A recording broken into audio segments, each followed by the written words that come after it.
पढ़ाई कर लो, life set हो जाएगी। ठीक है। एंट्रेंस पास कर लो, लाइफ सेट हो जाएगी। ठीक है। डिग्री पूरी कर लो, लाइफ सेट हो जाएगी। ठीक है। पीजी पूरी कर लो, लाइफ सेट हो जाएगी।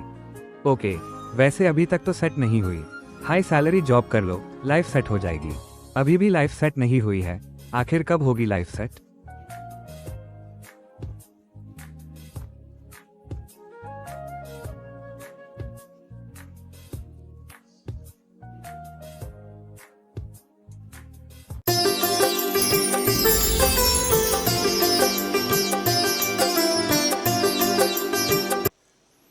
अनंतानंत सिद्ध परमेष्ठी भगवान की, देवादिदेव आदिम तीर्थंकर श्री ऋषभनाथ भगवान की, वर्तमान शासन नायक श्री वर्धमान महावीर भगवान की, परम पूज्य आचार्य गुरुवर श्री विद्यासागर जी महाराज की, उत्तम आकिंचन्य धर्म की जय। धर्म करते करते और धर्म को सीखते सीखते जब बहुत समय व्यतीत हो जाता है तो फिर धर्म को सीखने की और करने की बात नहीं होती, धर्म को जीने की बात होती है। पिछले 8 दिनों में हमने कुछ धर्म को किया भी है और कुछ धर्म को सीखा भी है।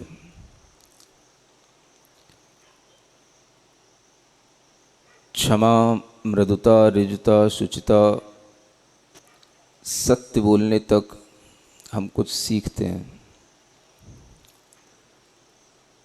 उसके बाद में फिर हम जब संयम, तप और त्याग की परिधि में आते हैं तो हम कुछ करते हैं। धर्म को हमने सीख भी लिया, धर्म को हमने कर भी लिया। जो सीखने के भाव थे उन्हें हमने सीखा, सीखने की कोशिश की। जो करने के भाव थे उन्हें हमने किया, करने की कोशिश की। अब एक समय आता है जब सीखना नहीं होता, कुछ करना भी नहीं होता। जो सीखा है, जो किया है, उसका आनंद लेना होता है। और आनंद तब आता है जब हम उस सीखे के अनुसार, उस किए के अनुसार जीने लग जाते हैं। जब हम उसी में जीते हैं, वही जब हमारा जीवन बन जाता है, उसी में हमारी दिन और रात बीतती है। हम वही सोचते हैं, वही करते हैं जो हम जीते हैं, और जो हम जीना चाहते हैं बस वही सीखते हैं, वही करते हैं। जब जीवन में कहना चाहिए कि धर्म हमारे ब्लड में घुल जाता है, करते करते, सीखते सीखते हमारे हर एक भाव में, हर एक विचार में जब धर्म घुल जाता है तो वह एक आनंद देता है। उस आनंद की अनुभूति करने वाला जो होता है उसे एक नाम दिया गया अकिंचन। जो आनंद की अनुभूति करेगा वो अकिंचन होगा। और यूं कहें कि अकिंचन ही आनंद की अनुभूति करेगा तो कुछ गलत नहीं होगा। इस अकिंचन को लोग निम्न स्तर के शब्दों में भी लेते हैं। हिंदी साहित्य में जब आप पढ़ेंगे तो शब्दकोशों में इस अकिंचन को तुच्छता के रूप में लिया जाता है, एक क्षुद्रता के रूप में लिया जाता है, एक भिखारी के रूप में लिया जाता है, एक दरिद्री के रूप में लिया जाता है। और अकिंचन का मतलब जिसके पास कुछ भी ना हो, निरा भिखारी, निरा अकेला, जिसके पास में न जीने के साधन हैं, जिसके पास में न कुछ रखने के साधन हैं, न कुछ पहनने के साधन हैं, न कुछ उसके पास में भोग विलासता के साधन हैं, ऐसा व्यक्ति जिसे कहें दरिद्रता की पराकाष्ठा पर पहुंचा हुआ, उसे अकिंचन कहा जाता है। शायद हिंदी साहित्य में इस शब्द की गरिमा गिरा दी गई और अकिंचन का मतलब जो एक भीतरी वजन के साथ होना चाहिए था वो नहीं रहा, उसका केवल बाहरी रूप देखा गया और उसे एक क्षुद्र, नितांत नीच और दरिद्री कहकर के पुकारा जाने लगा। धीरे धीरे जब ये शब्द बिगड़ गया तो फिर जो जीवन का आनंद लेने वाले लोग थे, जिन्होंने इस शब्द की गरिमा को समझा और जिन्होंने धर्म को ही जीने का मादा बना लिया, अपने जीवन का मकसद बना लिया, तो फिर उन लोगों ने एक नया शब्द गढ़ा, फकीरी। कभी सुना है आपने ये फकीरी क्या होती है? कबीर को, रैदास को, रहीम को फकीर के रूप में जाना जाता है आज। और उन्होंने एक फकीरी का आनंद भी लोगों को बताया कि फकीरी का भी एक आनंद होता है। धर्म जो था अकिंचन का, भाव जो था अकिंचन का, उसे समाज ने स्वीकार नहीं किया। कुछ संप्रदायों के विद्वेष के कारण से वो अकिंचन तो शब्द ही लुप्त हो गया और फिर कुछ साधुओं की उस फक्कड़ता के कारण से वो फकीरी शब्द बहुत प्रचलित हो गया। कबीर ने कर दिया, रहीम ने कर दिया, रैदास ने कर दिया, ये सब बड़े बड़े फकीर माने जाते हैं। ये फकीरी ही हमें सिखाई गई थी और धर्म को जीने के लिए इसी फकीरी की आवश्यकता होती है। अगर कहा जाए कि अगर हमारे अंदर वो फकीरी नहीं है तो हमें जीने का कभी कोई आनंद आ ही नहीं सकता। और ये फकीरी आ जाती है जब हमने 8 प्रकार से धर्म को सीख भी लिया हो और कर भी लिया हो। 5 तरीके तो धर्म को सीखने के थे और 3 तरीके धर्म को करने के थे। और फिर बस अब जो बचता है सीखने के बाद और करने के बाद, वो बचता है सिर्फ एक जीने का तरीका। अब आपको कुछ नया नहीं सीखना, अब आपको कुछ नया नहीं करना। जो सीखा है, जो कर लिया है, अब उसका आनंद लेना, अब उसको जीना है।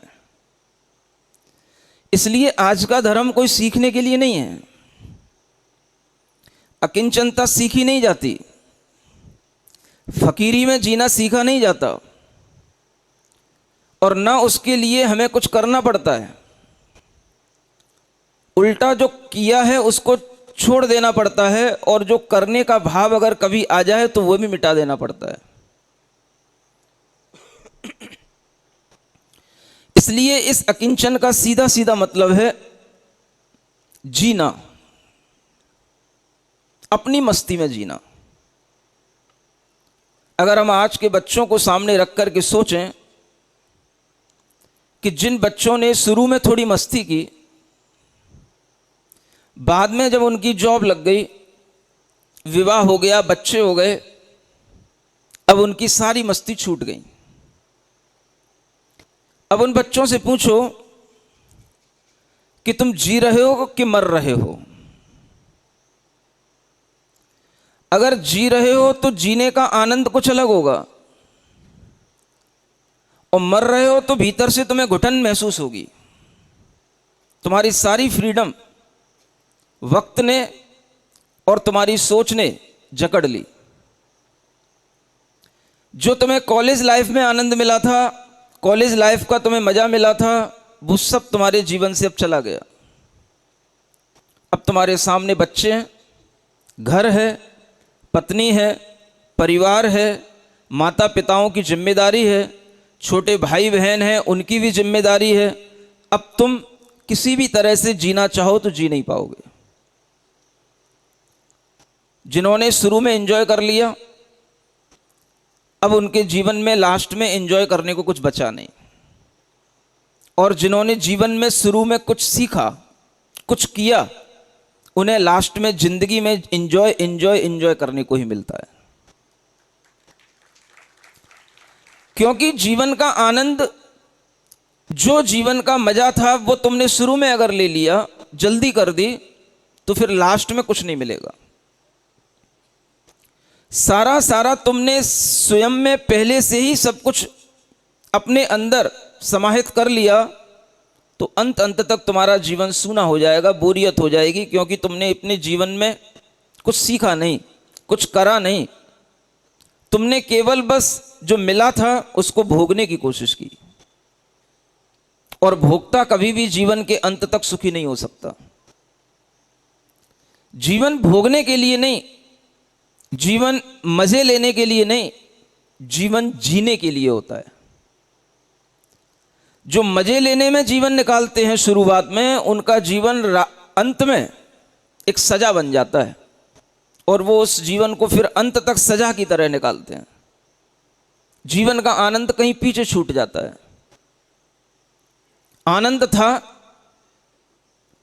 जो हमने सीखा, पढ़ा, उसके अनुसार किया, और करने के बाद में जो हमारी जिंदगी उस रूप में ढल गई, उसमें आनंद था। लेकिन हमने शुरू में कुछ सीखा ही नहीं। स्कूलों और कॉलेजों की पढ़ाई में हमें वो कुछ सिखाया ही नहीं गया जो जिंदगी के अंत में कुछ काम आता, जो हमारी जिंदगी की प्रौढ़ अवस्था में कुछ काम का होता। ऐसा कुछ नहीं सिखाया गया। और हमें सिखाया गया सिर्फ पैसा कैसे कमाना, जॉब कैसे करना। हम जॉब करते रहे, हम पैसा कमाते रहे, हम एक ऑफिस के एक कर्मचारी बनकर के रह गए, और हम जिंदगी का आनंद भूल गए। धर्म का यह क्षण उस ऊंचाई तक ले जाने के लिए है जहां पहुंचने के बाद में आदमी के अंदर एक फकीरी आती है। और कहा जाता है कि अगर आपने पैसा बहुत कमा लिया हो, आप बहुत अमीर भी बन गए हो, लेकिन अगर आपके दिल में फकीरी नहीं है तो उस अमीरी का आनंद भी आपको नहीं आएगा। वो अमीर अमीर क्या जिसका दिल फकीर ना हो, और वो फकीर फकीर क्या जिसका दिल अमीर ना हो। ये अमीरी और फकीरी के बीच का जब ये रिलेशन आपको समझ में आएगा, तब आप समझ पाओगे जिंदगी क्या है, जीना किसे कहते हैं, इंजॉय किसे कहते हैं, और आनंद किसे कहते हैं। इंजॉय करना तो बहुत सरल है, लेकिन जीवन का आनंद लेना बहुत कठिन है। जब जीवन में आनंद लेने का समय होता है, तब तक तुम फंस चुके होते हो, बुरी तरह से फंस चुके होते हो। वास्तव में देखा जाए तो जीवन की प्रारंभिक अवस्था में क्या आनंद आएगा, जब हमारा मन, मस्तिष्क, हमारे शरीर के ऑर्गन्स भी अच्छे ढंग से विकसित नहीं हो पाते, और हम दुनिया में समझ भी नहीं पाते कि दुनिया क्या है, भीतर की दुनिया क्या, बाहर की दुनिया क्या, हम समझ ही नहीं पाते, तो हम क्या उस दुनिया का आनंद ले पाएंगे। तो हम बहुत जल्दी कर जाते हैं।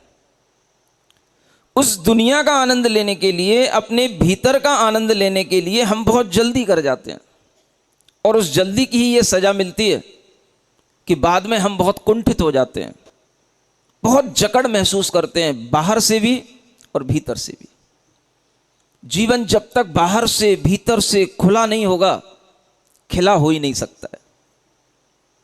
जहां जकड़न है वहां पर घुटन है, और जहां खुलापन है वहां पर खिलापन है। वो घर खिलते हैं जिनमें खिड़कियां होती हैं, वो पौधे खिलते हैं जिनके ऊपर सूर्य के प्रकाश आते हैं, हवाएं लगती हैं, और वो पौधे मुरझा जाते हैं जो घर में किसी एक गमले की शान बनकर के उन्हें घर की कैद में रख दिया जाता है, अंधेरों में रख दिया जाता है।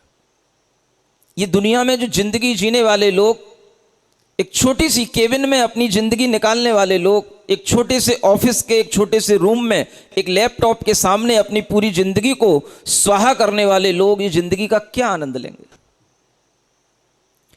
जॉब करने के बाद में हमने सिर्फ यही सीखा कि हमें जिंदगी इस तरह से जीने के लिए मजबूर होना पड़ेगा, क्योंकि पैसा नहीं है तो कुछ नहीं है, और पैसा फिर हमारी जिंदगी का एक बहुत बड़ा हिस्सा बन गया। पैसा नहीं होगा तो तुम्हें एक पत्नी भी नहीं मिल पाएगी, तुम पति भी नहीं बन पाओगे। पैसा नहीं होगा तो कोई बेटी एक बहू भी नहीं बन पाएगी। इसलिए पैसे की दौड़ में हमने जिंदगी को खो दिया।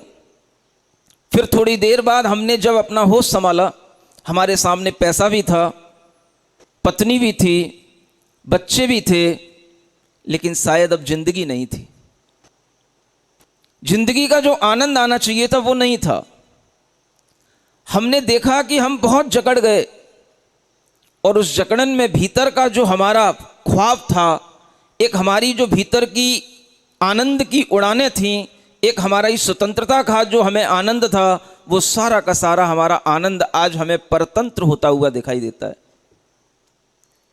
हम अपने मन से न कहीं खुली हवा में बैठ सकते हैं, न हम आज धूप का आनंद ले सकते हैं, न हम सड़कों पर घंटों टहल सकते हैं, क्योंकि हमारे पास में आज इतनी इतनी इतनी व्यस्तता हो गई कि हमें हर टाइम पर ये काम, उसके बाद ये काम, उसके बाद ये काम, और हमें अपने जीवन में इन कामों से कुछ मिलने का नहीं, ये भी हमें पता है कि हम बिल्कुल बेकाम। लेकिन फिर भी हमें जिंदगी जीना है। ये जिंदगी को जीने के लिए जब मजबूरियां सामने आ जाती हैं तो समझ लेना आप अकिंचन नहीं हो। अकिंचन होने का मतलब, वही व्यक्ति अकिंचन होगा जो किसी का कर्ता नहीं बनता। वही व्यक्ति अकिंचन होगा जिसके पास में कोई परिग्रह नहीं होता। वही व्यक्ति अकिंचन होगा जिसके पास में अपनी कोई संस्थाएं नहीं होती। वही व्यक्ति अकिंचन होगा जो दूसरों की चिंताओं में नहीं पड़ता। वही व्यक्ति अकिंचन होगा जो दूसरों की चिंताओं में तो नहीं पड़ता, लेकिन दूसरों की चिंताओं का हरण कर लेता है। वो अकिंचन में जीने वाला सबसे आनंदित व्यक्ति माना जाता है। चिंताओं में पड़ गए तो परिग्रही हो गए। कुछ मेरा है, कुछ मेरे हैं, ये भाव आएगा तो चिंता आएगी। और जहां ये भाव छूटा, न कुछ मेरा न कोई मेरा, तो आपके अंदर से अकिंचन की लहरें आने लगेंगी। ये अकिंचन भाव जो आपको आनंद देगा, वो आनंद आपको परिवार के बीच में, समाज के बीच में जकड़न से नहीं आएगा। अगर उस परिवार में भी रहते हुए आप अपने आप को उस परिवार से अलग कर सकें, समाज में रहते हुए भी आप समाज की आपत्तियों से अपने आप को अलग कर सकें, लोक में रहते हुए भी अगर आप लोक व्यवहार से अपने आप को अलग कर सकें, तो अकिंचन धर्म का आनंद आएगा। ये लोक व्यवहार भी बहुत बुरी चीज है। लोक में जैसा लोग करते हैं वैसा ही करने को अगर हमें मजबूर होना पड़े, तो हम अपने भीतर की शांति, अपने भीतर के आनंद को खो बैठते हैं। इसलिए जो व्यक्ति लोक व्यवहार में पड़ा होगा वो कभी फकीर नहीं हो सकता। लोक व्यवहार के अनुसार उसे चलना पड़ता है तो उसे अपने जीवन का आनंद नहीं आएगा। उसे किसी से कोई मतलब नहीं होता, उसे सिर्फ अपनी जिंदगी से मतलब होता है, अपनी लाइफ से मतलब होता है। और अगर उसकी लाइफ में किसी भी तरह से कोई अगर आकर के उसके पास में भी बैठ जाएगा, तो उसकी जिंदगी का वह जो आकिंचन धर्म है वह उसे बहुत बड़ी प्रेरणा देगा। और जो व्यक्ति किसी भी तरह की चिंताओं में होगा, किसी भी तरह के भय और किसी भी तरह के आक्रोश में पड़ा हुआ होगा, वह व्यक्ति जब उस अकिंचन व्यक्ति के पास में आकर के बैठेगा तो उसके लिए एक अद्भुत शांति महसूस होगी। जब आपको किसी व्यक्ति के पास बैठने के बाद में लगे कि इसके पास कुछ नहीं है, लेकिन फिर यह भी लगे कि इसके पास सब कुछ है, समझ लेना यही व्यक्ति अकिंचन धर्म का धनी है। उस व्यक्ति की खोज करना जिसके पास में कुछ ना हो, न कोई उसके पास में परिग्रह हो, न चेतन न अचेतन, न वो किसी से घिरा हुआ हो, और फिर भी जब आप उसके पास जाएं, उसके पास बैठें, तो आपको लगे कि जीवन का आनंद यहां समाया हुआ है। उस आनंद को लेने के लिए जब आपका मन बने तो आपको लगेगा कि शायद जिंदगी कुछ ऐसी ही होनी चाहिए। जीवन में हम कर्ता बनते हैं हर चीज के। जो कुछ भी हम करते हैं, वो कुछ भी जब हम अपने ऊपर ओढ़ लेते हैं कि ये मैंने किया, तो आप कभी अकिंचन नहीं हो सकते। अकिंचन व्यक्ति किसी भी चीज का कर्ता नहीं बनेगा। वो देखता है हर चीज हो रही है। जब हमें ही नहीं मालूम था कि हम कहां से आते हैं, हमें कहां बनना था, हमें किस गर्भ में जन्म लेना था, हमारा शरीर कैसा होना था, सब तुमने अपनी सोच से पैदा किया क्या? तुम्हारा अपने शरीर पर भी कर्तृत्व भाव नहीं है और तुम दुनिया में हुकूमत जमाने की सोचते हो। तुम अपने शरीर को भी अपनी इच्छा के अनुसार चला नहीं सकते। अगर पेट में आंव बनने लग गई है, पेट में रोग होने लग गया है, तो आप उसको भी कंट्रोल नहीं कर सकते कि हम क्या खा रहे हैं, क्या खाना चाहिए, कैसे ये कंट्रोल होगा। हमारा पेट हम ही को दर्द में दे देता है, हमारा सिर हम ही को दर्द दे देता है। तुम्हारा कंट्रोल है किस चीज पर? जो तुम हर चीज के कर्ता बनते हो और बड़ी पिनक से कहते हो मैं। ये मैं और मेरे का नोशन जब तक आपके पास में रहेगा, तब तक आप कभी भी अकिंचन हो ही नहीं सकते। अकिंचन भाव में रहने वाला व्यक्ति सोचता है मेरा क्या है, मैं क्या कर रहा हूं? क्या मेरी दुकान चलाने से दुकान चल रही है क्या? नहीं महाराज, बैठता जब मैं ही हूं तो ही दुकान चलती है। मेरा बेटा बैठ जाता तो दुकान ही नहीं चलती। बेटा कहता है, बाप बैठ जाता है तो दुकान नहीं चलती, मैं बैठ जाता हूं तो दुकान चलती है। और जब यही बात दोनों की अंडरस्टैंडिंग में नहीं आती है तो वहीं से डिस्प्यूट होना शुरू हो जाते हैं। बाप कहता है बेटा चला रहा है दुकान, बेटा कहता है मैं चला रहा हूं, बाप नहीं चला रहा दुकान। ये जब दोनों के बीच में कॉन्ट्रडिक्शन होने लग जाता है तो उसी समय पर हम दोनों बाप बेटा उस समय पर दोनों ही अकिंचन धर्म से दूर हो गए। और जहां अकिंचन नहीं, वहां जीवन का कोई आनंद नहीं। आप देखोगे उन्हीं घरों में आनंद मिलेगा जहां लोगों में थोड़ा सा भी अकिंचन भाव आने लग जाए। कुछ करने के बाद भी अगर व्यक्ति ये कहे नहीं नहीं मैंने कुछ नहीं किया, ये तो सब प्रभु का और गुरु का आशीर्वाद था, हो गया, तो कुछ फीलिंग आती है कि हां इस घर में कुछ सुकून है, कुछ सुख है। इस घर को हमने बना दिया। आप लगे थे उसमें एक एक ईंट चिपकाने के लिए। कौन बना रहा था घर? मजदूर बना रहे थे, ठेकेदार बना रहे थे कि आप बना रहे थे? कौन बना रहा था घर? घर की एक एक ईंट हमने लगाई है महाराज। कुछ बड़े लोग बड़े भावों के साथ बोलते हैं, इस मंदिर की एक एक ईंट हमारे सामने लगी महाराज। जो ईंट हमारे सामने लगी है वो ईंट हमारे सामने गिर कैसे सकती है? इतना अहम घर पे भी आता है, मंदिर पर भी आता है। जब व्यक्ति के अंदर कर्तृत्व बुद्धि बढ़ती है, अहम बुद्धि बढ़ती है, तो वो अपने पर ही अधिकार नहीं रखता, अपना अधिकार छोड़ करके दुनिया पर अधिकार रखना चाहता है। घर के एक एक मेंबर पर उसका अधिकार होगा, अपने घर पर अधिकार होगा, और जब भी उसकी भूख शांत नहीं होगी तो मंदिर पर उसका अधिकार होगा। अगर मंदिर में कोई भी जगह पर हमने किसी भी तरह का दान दिया है, त्याग किया है, तो उस त्याग से अब हम चिपक गए हैं, अकिंचन नहीं हुए हैं। सोचो कितना बड़ा ये अहम की परंपरा खड़ी हो गई। किससे? धर्म से। धर्म ने हमें अहम करना सिखाया। अब समझो वो धर्म धर्म कहा जाएगा जिसने हमें अहम करना सिखाया। इधर हम चल रहे थे अहम छोड़ो धर्म करो, इधर हम चल रहे थे कि धर्म सीखो, धर्म को करो, और धर्म करते करते जब लास्ट दिन आया उत्तम त्याग का दिन, तो हमने सारा धर्म कर लिया। और फिर धर्म करने के बाद में फिर हमने उल्टी दौड़ वहीं से फिर शुरू कर दी।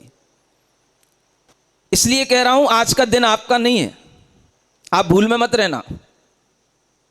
अकिंचन धर्म के तुम गुणगान कभी गा ही नहीं सकते, अकिंचन धर्म की महिमा एक गृहस्थ कभी समझ ही नहीं सकता। तुम्हारा चक्र वही है कि तुमने अपनी शुरुआत वहां से की थी, क्षमा से सीखने की, और करते करते तुम तपस्या और त्याग तक आ गए, और अब इससे आगे बढ़ने की तुम्हारी हिम्मत नहीं है, तो फिर वो चक्र उल्टा चलने लगेगा। फिर तुम उस त्याग के बाद में फिर क्रोध करोगे, और क्रोध करने के बाद में तुम फिर उसी का अहम करोगे, और यही चक्र फिर तुम्हारे विकारों का शुरू हो जाएगा। धर्म तुम्हारे बस की बात नहीं है। जो विकार थे जिनको हम जीतने के लिए सोच रहे थे, वो क्रोध को हमने जीता, मान को हमने जीता, वहां से हमने शुरुआत की, और अंत तक हम त्याग धर्म तक कसम करके पहुंच गए, मुश्किल से पहुंचे। और वहां पहुंचने के बाद में फिर उस त्याग ने फिर हमें उसी क्रोध और अहम से फिर जकड़ दिया। इसलिए धर्म कभी हो ही नहीं पाता। धर्म करने के लिए जो ताकत हमें चाहिए वो ताकत भीतर से आती ही नहीं।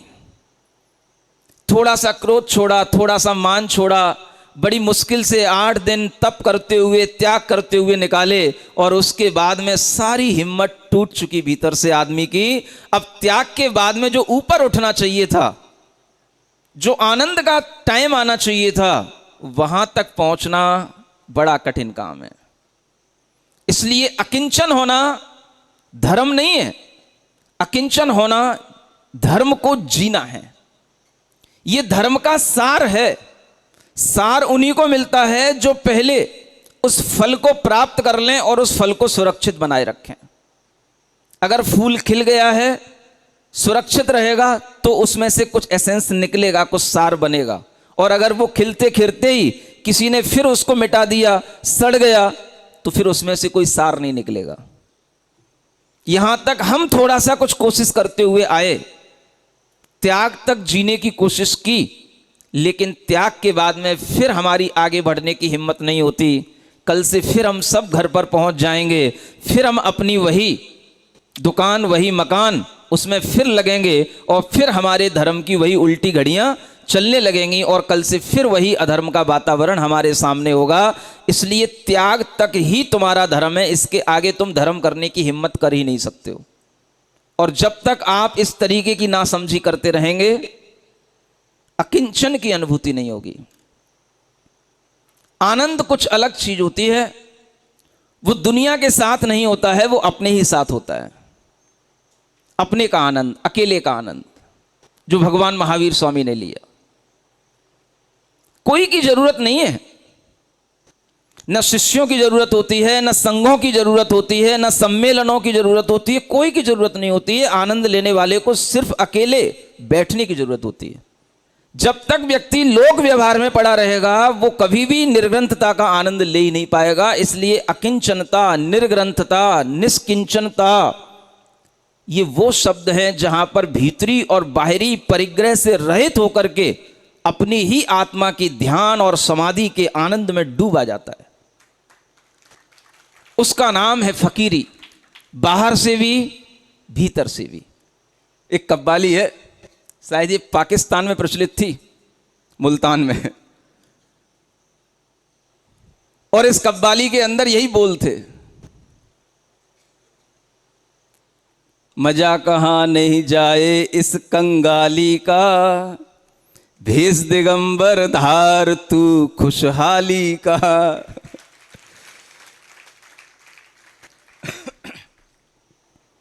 बेटा हो या बेटी, उसे निंदिया आए अच्छी, पास में हो न लंगोटी, तो क्या डर रखवाली का।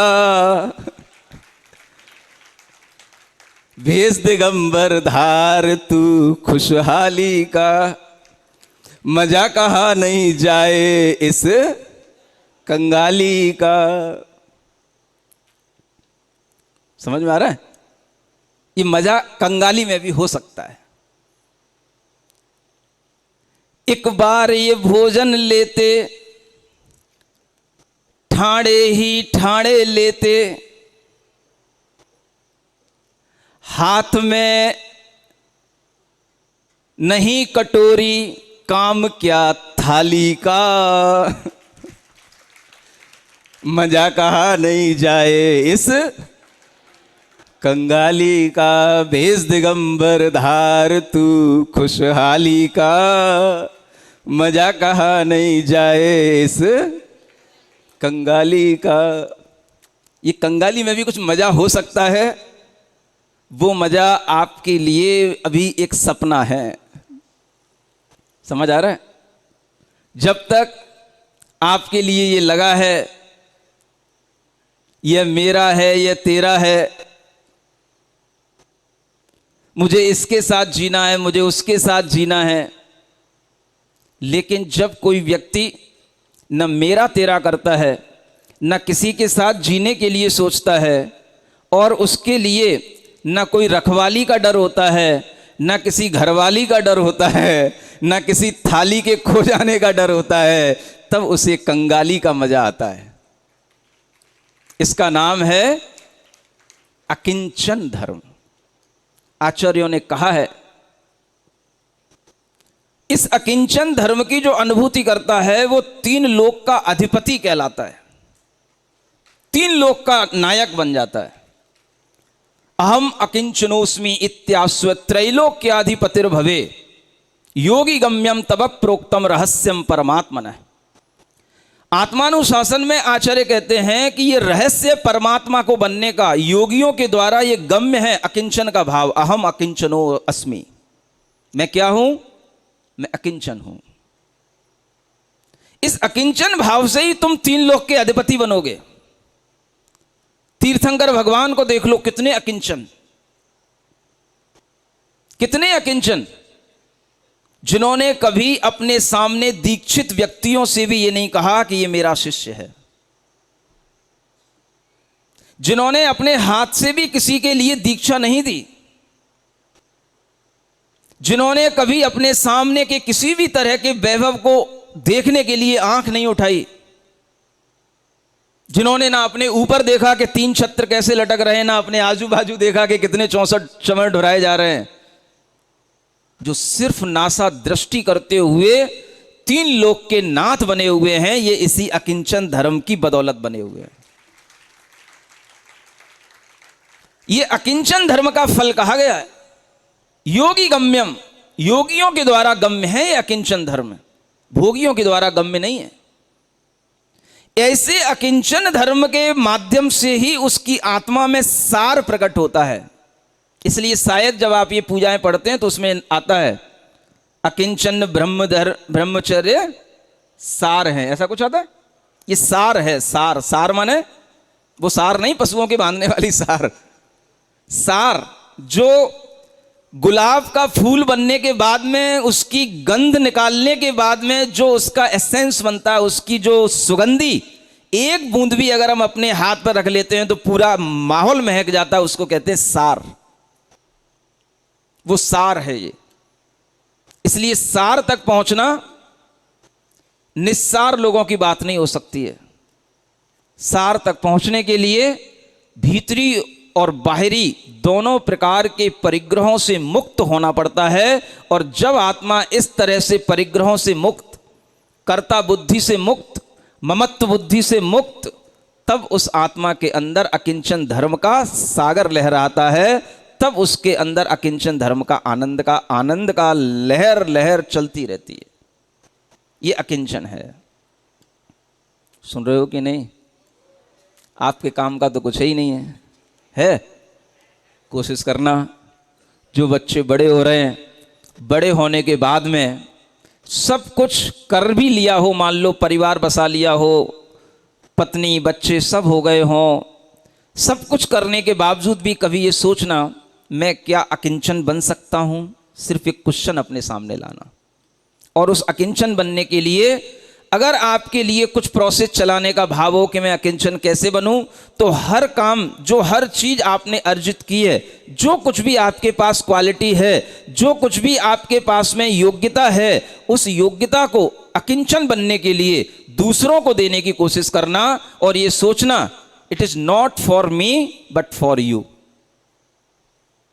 जो कुछ भी तुम्हारे पास रहे, धन हो, ऐश्वर्य हो, सत्ता हो, पद हो, योग्यता हो, अकिंचन बनने के लिए उसको लगाना किसमें? सेल्फलेस सर्विस के साथ में। कल बताया था, सेल्फिश नहीं बनना। सेल्फलेस सर्विस के साथ में जब आप उस अकिंचन धर्म के आगे बढ़ने की कोशिश करोगे तो फिर आपके सामने ये स्टेप आ जाना चाहिए, मैं जो कुछ भी अर्जित कर रहा हूं, मेरे पास जो कुछ भी है, जो मेरी योग्यता है, for you not for me. बस अगर ये भाव आ गया तो आपके जीवन में सुकून रहेगा, आपके जीवन में अकिंचन धर्म का भी आनंद आ सकेगा। नहीं तो जीवन एक सजा बन करके रह जाएगा, और वो सजा तब और ज्यादा बन जाता है जब उस जीवन का मजा आपने पहले से ले रखा हो। इसलिए मजा और सजा से ऊपर उठ करके जो आनंद की अनुभूति है उसका नाम ही अकिंचन कहलाता है, उसका नाम ही निर्ग्रंथपना कहलाता है। बोलिए महावीर भगवान की जय। सिरिजिणवाणी जग कल्याणी जग जन मदतम मोहरी जनमण हारी गढ़हर हारी जम जरा भव रोग हरि तिथ्य राणम दिव्य झुणिम जो पड़ई सुणई मय्ये धारई राणम सौख मणंतम धैर्य सासद मोक्ष पदम पावई सासद मोक्ष पदम पावई।